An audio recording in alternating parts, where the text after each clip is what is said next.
or like sever the connection between our times.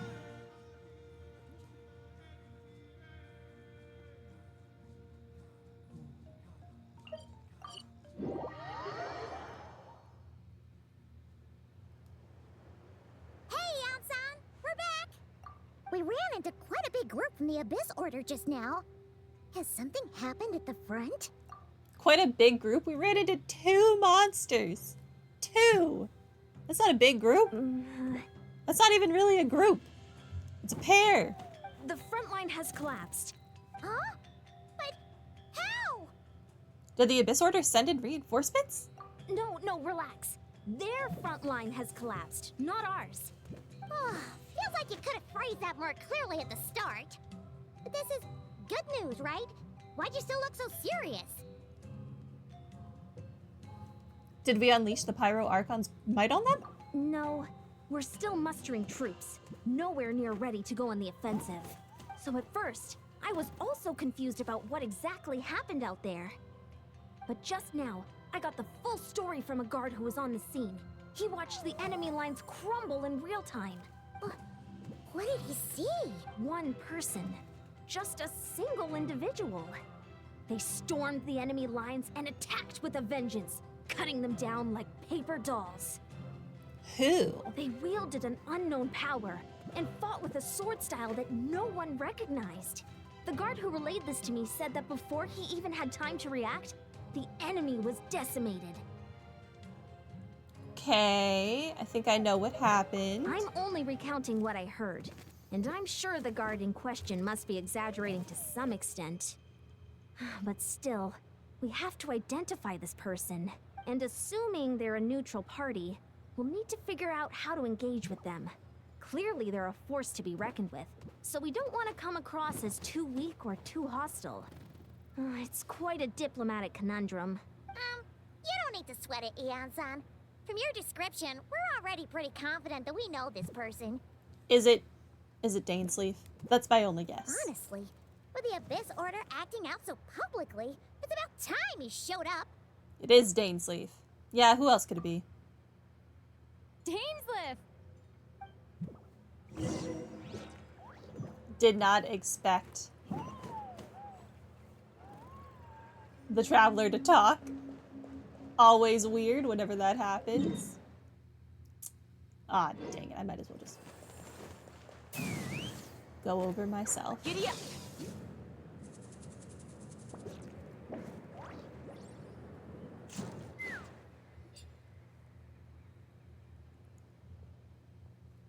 Oh, he's not voiced. No. No, but isn't he normally voiced by Yuri Lowenthal? Dang it. Fine, I'll read his lines. Were you waiting for me? It's been a while, Dane. And yeah, after we heard what went down, we figured you'd shown up. You caused quite a stir, you know. Oh, this is a friend of ours from Natlan. Her name's Eon-san. She insisted on coming here to thank you in person. It is my honor, Mr. Dainsleif. Thank you for breaking the stalemate in our war against the Abyss Order. Natlan is fortunate to share a common enemy with such a mighty warrior as yourself. No need to thank me. I hunt the Abyss Order for my own reasons. Please don't mind him, Eon-san. He always talks like that, but he's a pretty nice guy deep down. It's quite all right. Uezo Janssen respects those of great power. It's quite clear that he meant no offense, and I am still delighted to make his acquaintance. Anyway, since you're old friends, I'll leave you to catch up for now. Take your time. Sure thing. You probably have plenty of other stuff to do anyway, right? Since this war isn't exactly over. See you later, Eon-san!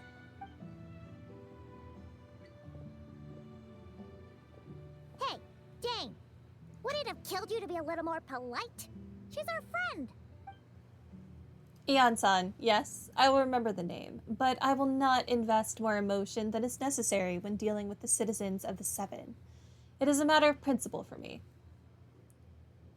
Fine, since you helped break the stalemate, we'll let you off the hook. Ugh, so stubborn. But whatever. So anyway, Dane, do you have any new info about the Abyss Order for us? Any idea what they're trying to achieve with this war, for example? Never before have I seen the Abyss Order take action on such a large scale. Taken at face value, it seems highly illogical. In a war with the Natlanese, the odds are stacked firmly against them. They surely cannot be unaware of this. Their true goal must be a deeper one.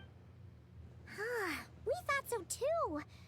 But it sounds like you're no closer to learning what that goal is than we are. I've been on the case for some time, even captured and interrogated several Abyss Order members. Yet still, I am none the wiser. I can only assume they have gone to great lengths to keep their real operations a secret. I have a bad feeling about this. The Abyss Order is wasting a lot of forces attacking Natlan, so whatever they stand to gain must hold enormous value to them. What do you think we should do?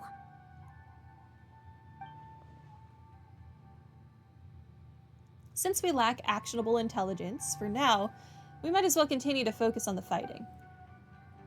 Leave them to their secret plots. If they're so willing to sacrifice manpower for it, I intend to make that sacrifice greater and more painful than they could ever have anticipated.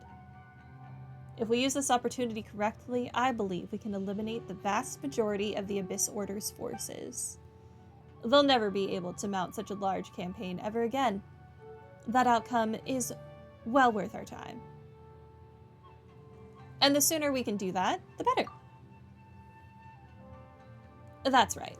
The ideal scenario would be to destroy them before they can reach their goal. Paimon gets it. Nothing in the world can satisfy you like making mincemeat out of the Abyss Order, right? You see, Trails isn't the only game with the random voice lines. I think this is just for the English dub of this game for right now. Because I think this part came out when there was still a strike going on. So some characters are voiced and some aren't. I think. I don't know. I hadn't really been keeping up with it. I just wish I could, like, play one of the several other language options for the characters that aren't voiced. Right. Wow! Okay. A rare, candid response from Dane. Sounds like Dane's one-man attack on the enemy front has put him in a good mood. What about you? Any news to share from your end? Well, actually, we found her brother's hibernation chamber key near the Collective of Plenty. He must have lost it. So,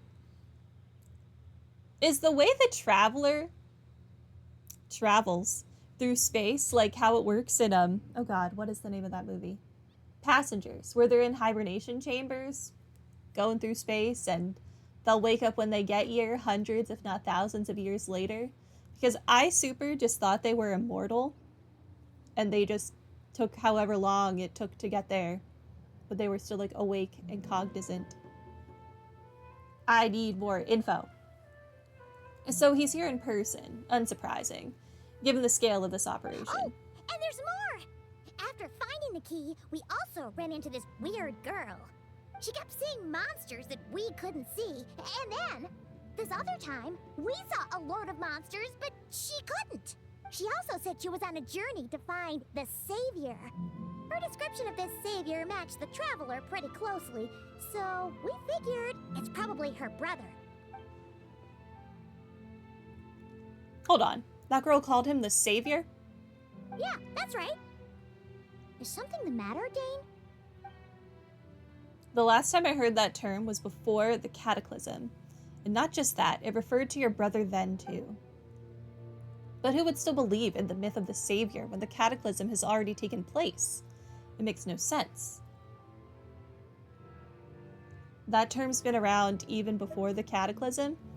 I knew she wasn't from this time period. Also, look at the little cutie behind Dane's shoulder. It's so cute.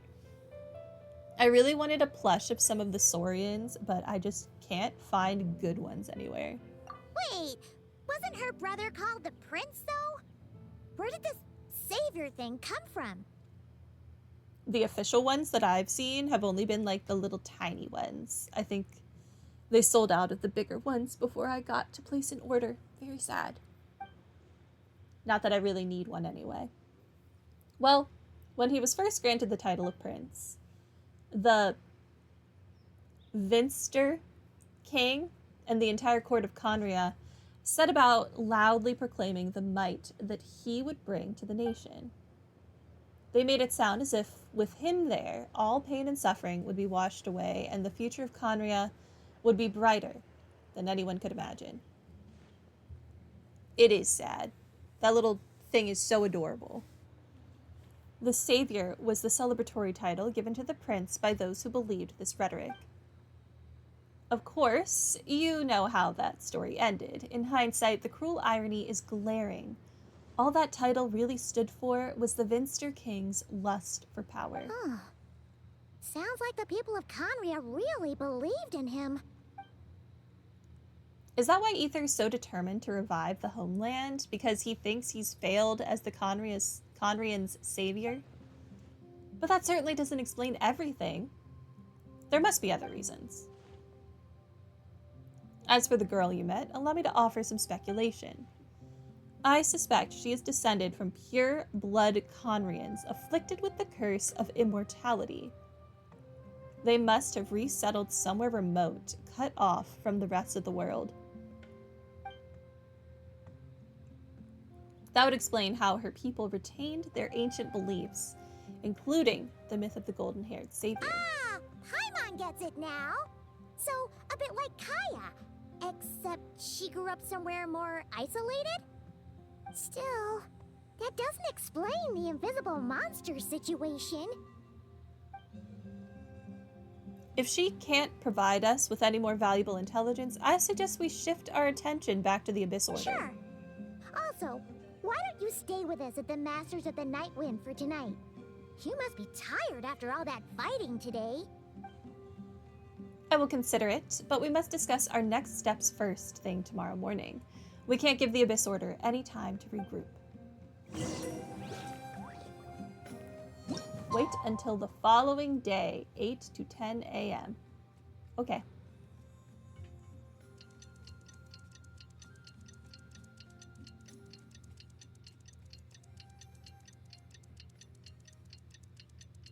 This quest is a lot longer than I anticipated it being.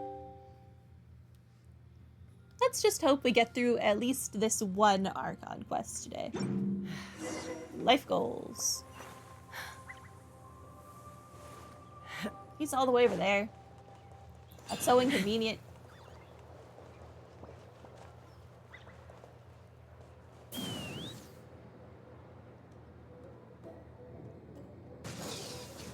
I need to be up higher. Wait, I need these? No, I needed those plants. No, we can't give them that much time. Is that Dane and Neon-san discussing strategy together? Huh. Looks like they're getting along just fine.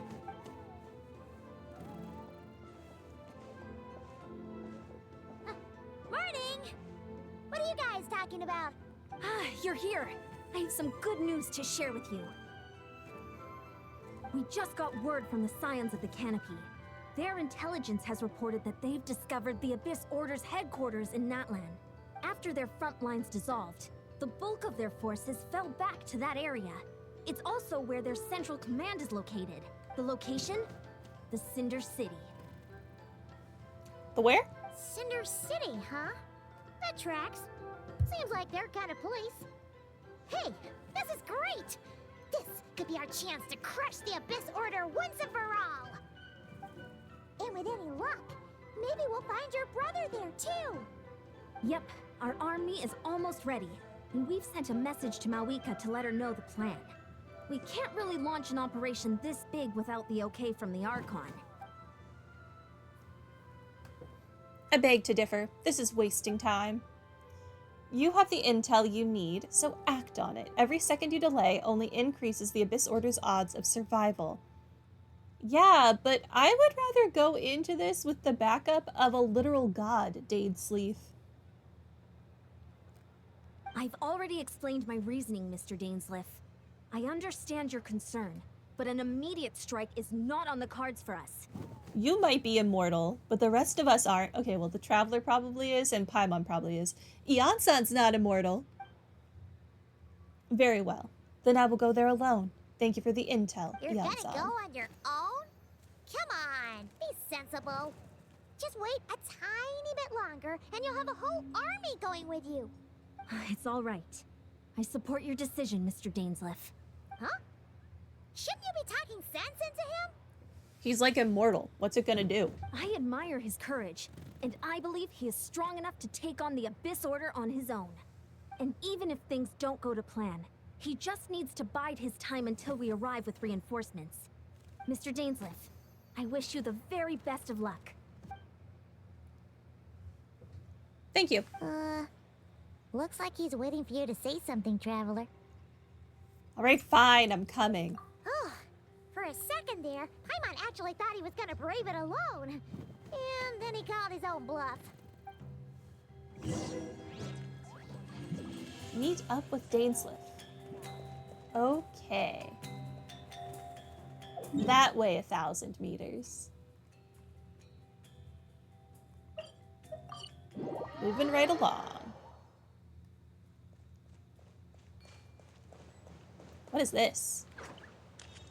Assault the Abyss Order stronghold. Do I want to do that with this team, or do I want a different team?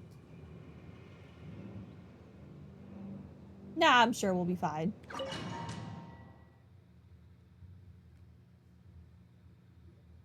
Is this the place? The Abyss Order's hideout in that land? All these years, the Abyss Order has managed to either stay hidden or fiercely defend their position. This may be the first chance I've ever had to finally make a serious dent in their forces. Which reminds me, once the fighting starts, I can't promise I'll be able to have your back at a moment's notice. But if you've run into any Abyss-powered mechanisms, feel free to leave them to me. I'll take care of them when I can.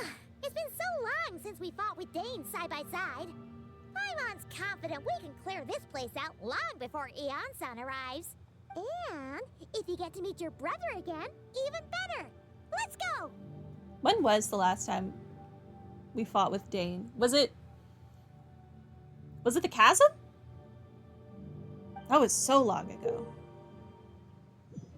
In this battle, Dainsleif will show you the might of the Twilight Sword. Summon him to clear out the obstructions that bar your path. The swordsmanship Dainsleif has mastered as the Conrian Court Guard Captain allows him to easily espy the weaknesses in opposing elemental wards. His long war against the Abyss has made him highly cognizant of their weaknesses, allowing him to also destroy their void wards. Okay. Oh, party setup.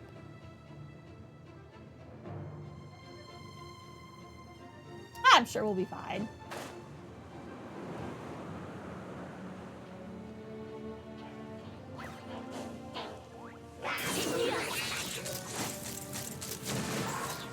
What's the worst that could happen?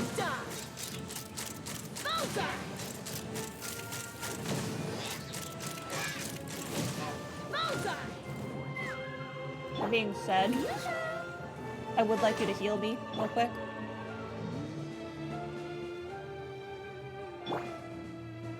Ooh, we've got fancy music for this part.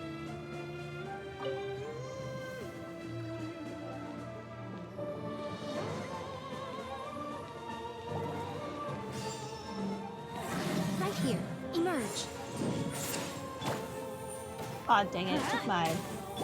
May I present? Let's run! Charge.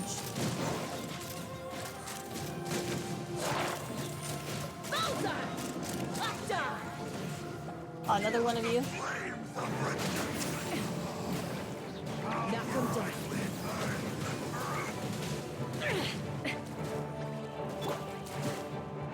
Okay, what if...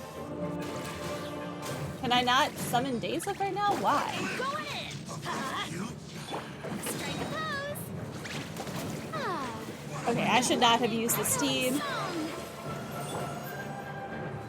I didn't know I'd be fighting a stupid Abyss Lector. A fire one at that. Take me up.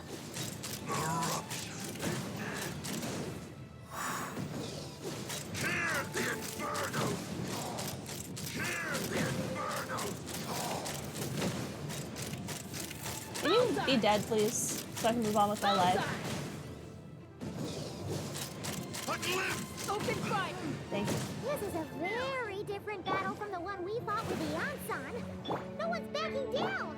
They're fighting back with everything they have.